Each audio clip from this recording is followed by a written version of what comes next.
Congress held a hearing to tackle the challenges in commercial real estate and explore ways to keep the market stable and accessible. The focus was on understanding what's holding things back and what policies could help support our communities and local businesses. This isn't just about big corporations, it's about making sure these spaces remain places for people to work, live, and grow. Let's break down what was discussed and why it matters for all of us. Representative Jasmine Crockett came in strong, pushing for real answers from the witnesses on a critical issue: vacant commercial spaces. She brought up an important point. Why let these empty buildings just sit there when we have a housing crisis on our hands? Mr. Turner, as a trained attorney, I am not supposed to ask a question I don't know the answer to, but I am so about to do that because I trust and believe in you, okay? So don't let me down. I want to level set really quickly. Inflation, Biden-induced or pandemic-induced? Goodness, no pressure. Thank you for that. I think that first of all, and as was said earlier. Hold on, I've got 5 minutes and I got a lot of questions, so just real quick, Biden or? There was a period of extraordinarily low interest rates after the 2008. So for that, I mean, over the long term, the average 30-year mortgage rate, which is what I'm most familiar with in housing, I think that it was much more supply chain COVID related than anything President Biden or the Thank you so much.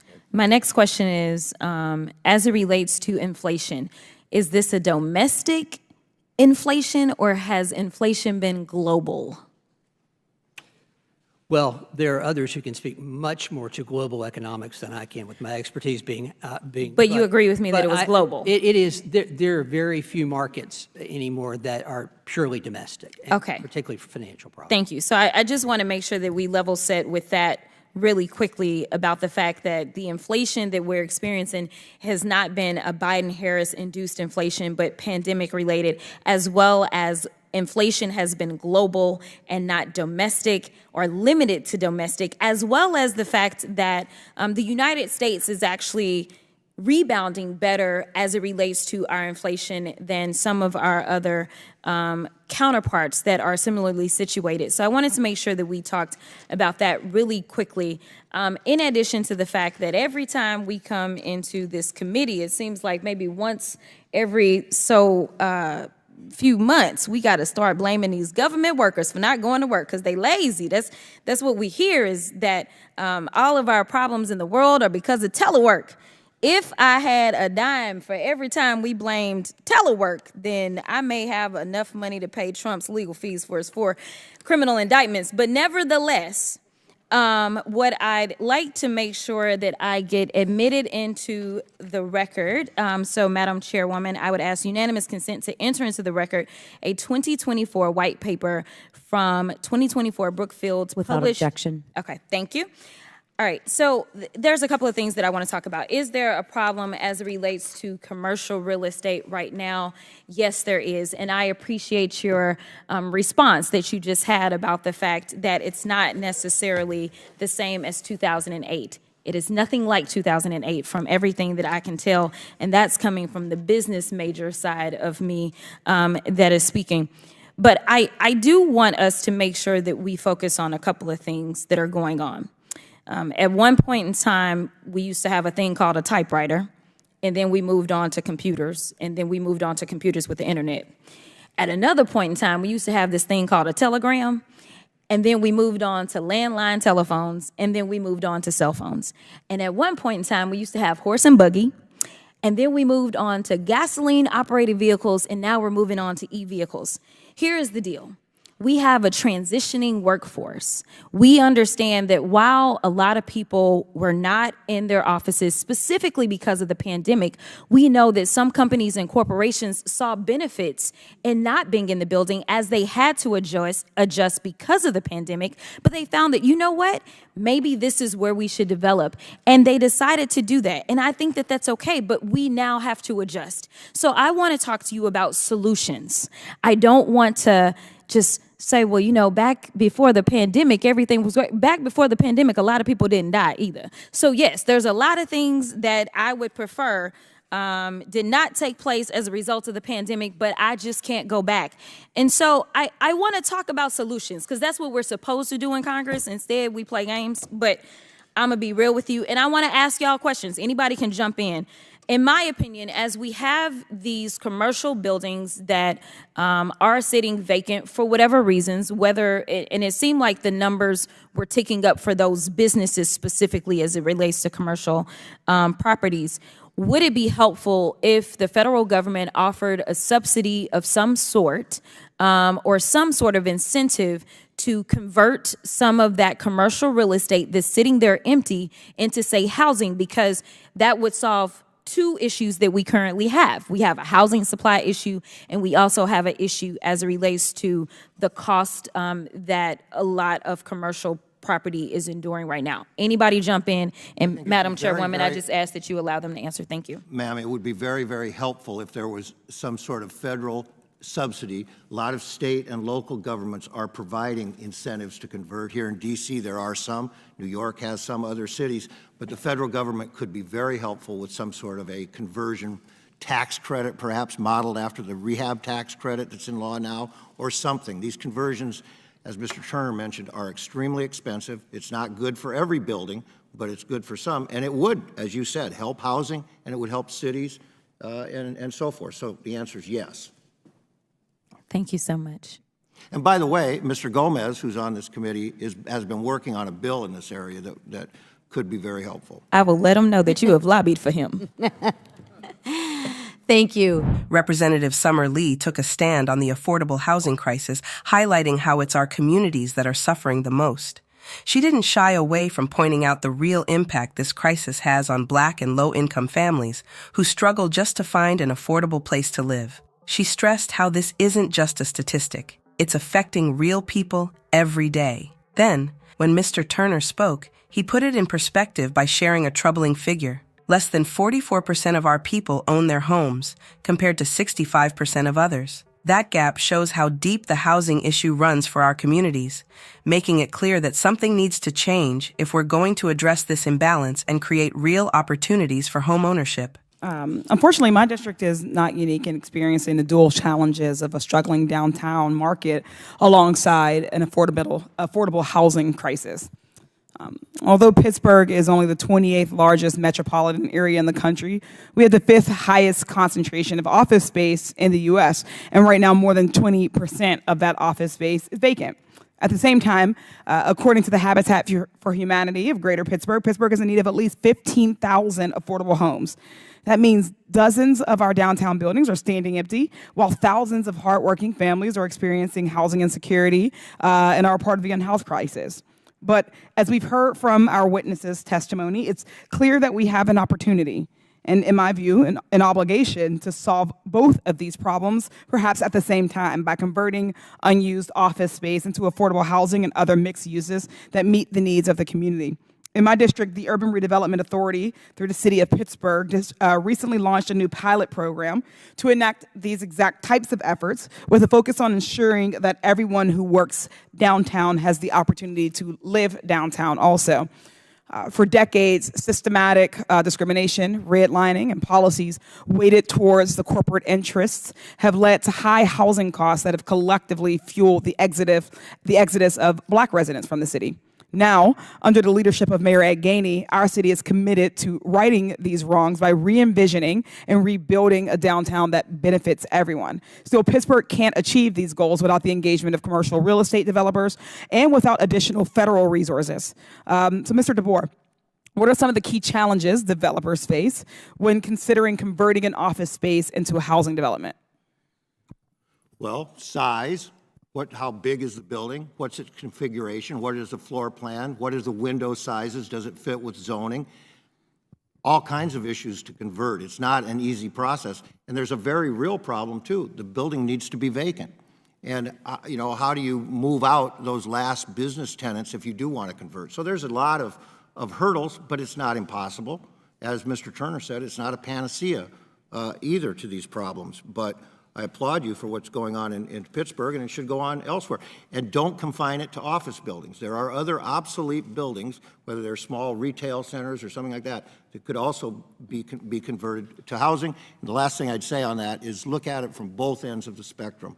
Part of the problem with availability for low income or lower income housing availability is the lack of availability for single-family housing at the other end, and production at the single-family level has been way off for a decade or more as well. So it's the whole spectrum. Yeah, thank you, Mr. DeBoer. Mr. Turner, what should or what role should the federal government have in supporting the conversion of, for instance, office spaces into affordable housing? And can you speak to what actions the Biden administration has already taken to that end?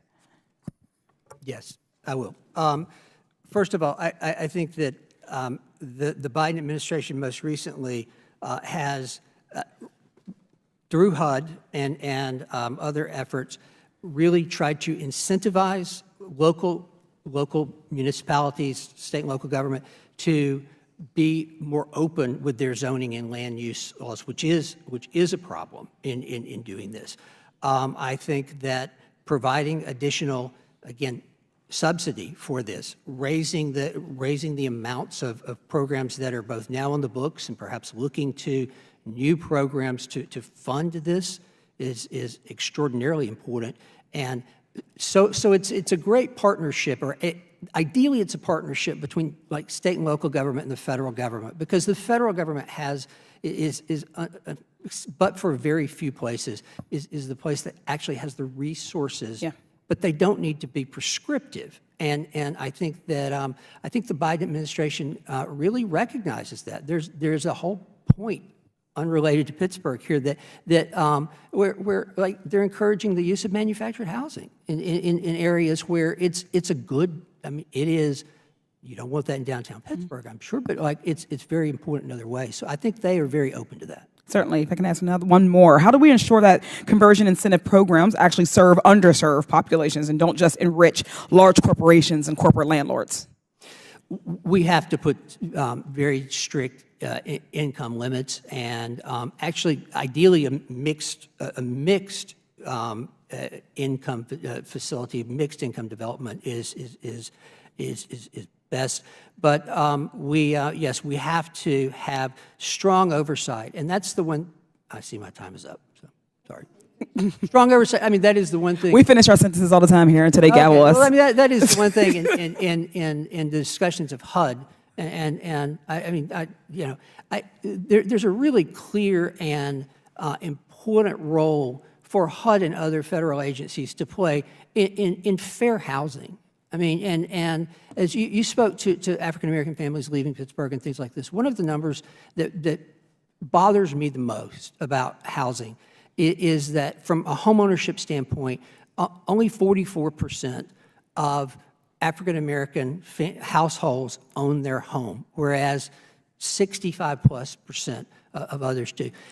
Frighteningly, in 1970, that number was 42%, when 2 years prior, it had been actually legal to discriminate against. So we have not moved that needle. I know it's something that the Biden administration takes very seriously, and I appreciate your letting me go over time just to say that. Thank you, Madam Chair. Well, you know, Boston actually has been really innovative in our efforts to support small businesses, offering grants and wraparound services through it's a new program called SPACE, supporting pandemic-affected community enterprises, and incentivizes small business owners to set up shop in vacant storefronts. So these efforts have been particularly impactful for our BIPOC business owners who even before the pandemic were already underrepresented in the downtown area. Mr. Turner, I'm very passionate about the merits of mixed-use development and housing, and could you just speak to how that supports our housing affordability goals, also smart growth, transit-oriented development that is also mixed-use, how that supports not only our affordable housing goals and our housing goals writ large, but also how we can support small businesses? Can you speak to that model? Absolutely, and I appreciate that question, because I think too often we think of, when we talk about conversion of office buildings, that we think of the largest glass building that, you know, is very high-priced, filled with attorneys so can we make that into housing? Like empty it out and make it into housing. And I don't think that that's really what we're talking about mainly in conversion. I think that the best model is the one you just described, where you may leave, if it's a very large building, a portion of that building for commercial uses. And then, we have a mix of both incomes of those moving in, subsidizing those who can't afford it, perhaps not those who can afford it, but it's going to be more attractive to them, right? If there are, back to your small business question, it's going to be more attractive and you're going to be more likely to have success with these projects where you're not just getting a place to live, but you have many amenities around it. So I agree with you. Wonderful, thank you. And again, just to lift up this innovative model in the city of Boston to support our small businesses. And Boston small businesses have already received nearly $3 million in space grants, 75% of which are minority-owned and more than 60% are women-owned. I really do think this should be a national model that is backed by federal investment. By uplifting our small business owners and strategically investing in affordable housing, inclusive development, accessible spaces, we can ensure that downtowns leverage commercial real estate to emerge from this pandemic better than before. Thank you, and I yield. Thank you. I now recognize myself for 5 minutes. I appreciate your honesty and your candor today. It seems to be coming clear to me that we're at a crossroads with the commercial real estate market or right now. What I'm looking for is, how do we plan now? And what steps do we need to take now to make sure we have sustainability and we don't end up in a crisis, right? My concern is, and these are just the facts, inflation has steadily climbed over the past 2 years. And in response, the feds have raised interest rates over 550 basis points. There is consistent data that shows vacancies are rising, delinquencies are climbing, and there was a recent spike in foreclosures last month. Those are maybe not alarming, but they are definitely pause for us to look at in areas of concerns, right? I don't think we're there, but if we don't address these issues on a proactive basis, I think we're going to wake up and think, oh my gosh, now we're in a crisis, let's avoid that. What I'm trying to get a gauge on is, what is your level of concern right now in this real estate market? Is that for everyone? Yes. And try and keep it brief if you can, but. Sure. I'll summarize. We were able to have a meeting with the MBA and Chairman Powell about a month and a half ago, and we kind of voiced these concerns, and they took their measured approach to this. And I know he came away with a statement claiming, at least at the bank level, that this is manageable, right? The banking system is manageable. And did he give you any indication of why? Did he talk about liquidity, the new changes of liquidity that the banks are required to have? Boy, I can't speak to his thinking, but I can speak to the fact that this is a known risk. That, once we had the great financial crisis, they were very in tune with commercial real estate and commercial real estate exposure. So this is something that's been quantifiable to them and has been measured, and they analyze and they stress the reserves, and consequently, it's not an unknown. It's not something out of left field. With all due respect, right up until the time that it's a crisis. So I understand. Mr. DeBoyer?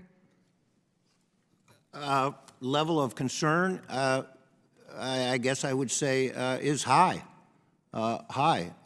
These mortgages need to be extended and restructured. The banking system right now is not encouraged to do that necessarily, and there should be some way to incentivize banks to get back into lending, by and large. Construction lending is almost non-existent right now. So I guess I would urge that regulators start to acknowledge that not all commercial real estate is the same. The office market is where the main problems are, and instructing institutions to lower their concentration in commercial real estate may mean that they're not making loans to perfectly credit-worthy borrowers in another asset class. So there needs to be some changes in the restructuring of loans underwriting perhaps at the banks? Is that what you're saying? No, I think in supervisory guidance, it should be, there should be more flexibility, not only in not criticizing banks for working with borrowers, but there should be more flexibility when they say reduce your concentration in real estate. And, you know, office loans are not an enormous part of bank lending. Commercial real estate is an enormous part of local and regional We banking. got about $2 trillion coming due, though. Yes, but not in office, okay? So and I just think there needs to be a better distinction and not a monolithic treatment of commercial real estate. Okay. There should be incentives to treat restructured loans where equity has gone in. Those should be now classified as performing loans. It's almost a new loan. Okay, thank you. Representative Katie Porter made her voice heard with her usual no-nonsense approach. She focused on the need for transparency and accountability in real estate policies, especially when they impact working families and the most vulnerable in our communities. Porter didn't hold back on questioning the witnesses, pushing them to explain how their strategies would actually benefit people on the ground, not just big corporations or investors. She made it clear that any plan moving forward has to keep everyday people at the center, ensuring policies are designed to support fair access to housing and economic stability. What factors, Mr. Weidel, do banks consider when deciding whether or not, or I'll say lenders broadly, not just banks, what factors do they consider when deciding whether or not to give a borrower more time to pay a commercial mortgage? Okay, that varies significantly, and it probably varies significantly on their capital source and their oversight. Let me limit it to office. Okay, but again, you know, it depends on the lender. Does the lender have the ability in capacity to extend the loan? That's kind of the first criteria, right? If it's a securitized mortgage with Wall Street, they can't simply do that. Okay, great. Let's actually pause there. I just looked at helpful testimony, and you're right, whoever said it, that banks' biggest exposure in commercial real estate is not office. But it is the biggest chunk of the commercial mortgage-backed security market. Am I correct? I looked at the chart. It's red. I'm pretty sure this is what you gave me. So those, how do we work those out?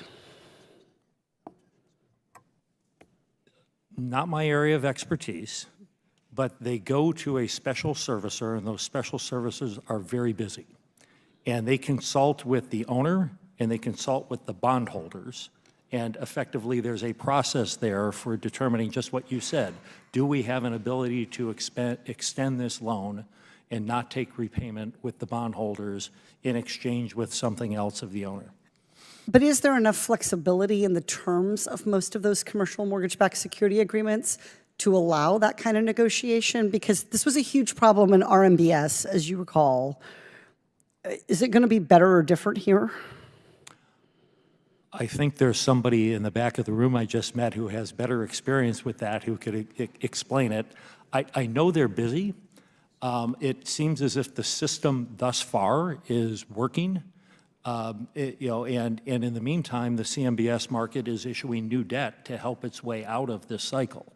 Well, I mean, respectfully, I think issuing new debt to help its way out is what it always does. Whether it works or not is a little bit different story. I think that's what Wall Street does, and it's a good thing, but I don't know that we can look to that as necessarily a positive sign.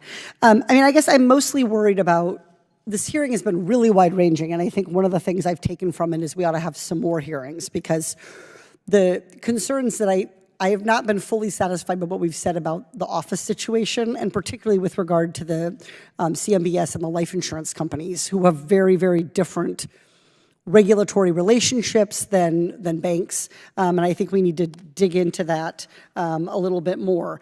I mean, part of what I'm concerned about is, and this goes to what the chairwoman was saying, is that this kind of mowing and waiting, I'll call it, like the owner of the property, he's mowing the grass and he's waiting for the market to turn, and the kind of pretend and extend mindset is going to hit its limits at some point. How long do you think we can sustain kind of extensions in office space the way we have been? again, I don't want to be avoiding the question directly, but it's very circumstantial. I know certain life insurance companies have pretty much budgeted a 5-year program for this, saying that we don't expect a recovery in this space to occur this year or next, and anything we structure, we want to give 5 years to. So they're looking at an extended way. Okay, let me ask Mr. DeBoer. One of the things that commercial real estate has gone up a lot in the last decade, 2014, 2022, about in the last 8-10 years, 90%. And that's not multifamily, that's the more traditional commercial real estate. Given that it's gone up so much, why did these companies fail to pay down? I mean, in other words, it's one thing when your property value is declining and you have very limited options. I understand it's more expensive to refinance today. I understand that the income on the properties is lower than it is today. But your property's worth a lot more than it was. Have they continually levered up to where the loan-to-value ratio has continued to be high? Could you turn your microphone on? Yeah, thank you. I think your point is a very good point, but not everyone bought in 2012. And so the vintage, I think, was referenced earlier. If someone bought in 2012, 2013, low interest rates, they have seen a substantial increase in their value. They have seen equity created, okay? But that's not necessarily true for the 2019, 2020 buyer. And there again, it depends. When you asked about what someone would look at on extending loan, what is the vintage of the property? What is the financial strength of that borrower? Do they have capital to put in to justify extending that loan? That's the best I can do on that. But your point is obviously perfectly correct. But again, with rates going up 550 basis points or whatever you have a tremendous impact on value and a destruction of equity at the same time that you're requiring new equity to go in to refinance. At the same time, you need new equity to amenitize that building into You the chew up a modern lot of market. that added value with all of those things put together. Right, I mean. Do you mind? I know I'm over time, but do you mind? Otherwise, I'm going to ask for another round, so you might as well just let me keep going. I want to talk about HUD. I know that the chairwoman had this on her mind as well. Tell us why, I think this is your testimony, Mr. Weidel, that you said something along the lines of HUD is quickly becoming the most expensive, difficult, one of you said this, and I know it wasn't Mr. Turner, that HUD is quickly becoming one of the most difficult, expensive places to do multifamily, and the volume at HUD for multifamily is down 75% in the last 2 fiscal years. We were both, Ms. McClain and I were both really, tell us more. Why? And what can we do about that? Because that seems counter to everything that we've said about supply. Well, thank you for noticing that, and that's what we think as well. We're all talking about building more affordable housing, and here's an opportunity to do it, and it's not getting done. Well, it's going the wrong direction, even. Correct. And as a practitioner, I haven't done a lot of HUD business because it's generally the lender of last resort at this point. The process is way too long. The requirements are way too great. They evolve. They get added during the process. And particularly with the rise in interest rates, it just made a lot of projects unfeasible that may have been put into the pipeline 2 years ago. And by the time they got into the HUD pipeline now with all of these requirements, they don't work. So I just want to make sure I'm understanding this. So it's not that there's been any huge wild change in the requirements. You may think there's too many, someone else may think there's not enough. Let's just posit they've basically stayed the same, but what you're saying is now that interest rates are higher, you're paying more for the money to do the project, you don't have as much left over to absorb all of the costs of the loan itself. There are new ones, I'm being reminded, and I know there were a couple that came out just last week that we're really not in favor of. But these things, what happens is obviously during good times you could kind of overcome some of these obstacles. But well, if money's cheap, that helps. When money's cheap, it helps and you could get through all of this. When money got expensive, then all of these things really mattered, and that's where we are. And it's a great time really to examine what's necessary in this process and what's not necessary. And, one of the contentions here is there's a high insurance premium that borrowers are paying, and HUD has performed exceptionally well. There have been very few losses. It's been good for the taxpayer and the Treasury. Well, and we've seen mortgage insurance premiums come down on single family, and I think it's time to consider at least whether we can do something similarly on multifamily, particularly when we have a lot of people within the administration talking about density. Like multifamily is dense compared to single family, so that seems like a sensible thing. And I guess the last thing I just want to close on, I appreciate your indulgence, is I'm so frustrated with Congress. I could end this so many ways, I just want to say. I'm so frustrated with Congress for not taking up the Affordable Housing Credit Improvement Act. I just don't get it. There are 221 members signed on to this bill. Half are Democrats, half are Republicans. You know what I call that? A goddamn miracle. So I just don't understand why we cannot get this moving. And I really would implore, like, the wonderful, talented people that work with MBA and other organizations to really turn up the heat on Republican leadership, just because it controls the floor, to get this bill on the floor, because I think it's one, we just don't see this kind of good agreement on common sense stuff, and to have the business community behind it. At the same time, we have the low-income housing for all do-gooder community behind it. I mean, it's a miracle. And I just would love to see this get over the finish line before the end of this Congress. Thank you so much. So there you have it, a hearing that tackled real issues in the commercial real estate market, with leaders like Representatives Jasmine Crockett, Summer Lee, and Katie Porter pushing for solutions that put people first. From transforming vacant spaces into housing to addressing the affordable housing crisis and demanding accountability, these representatives made it clear that our communities deserve better. This isn't just about buildings, it's about creating spaces where people can thrive. Thanks for watching, and remember to stay woke. See you in the next one.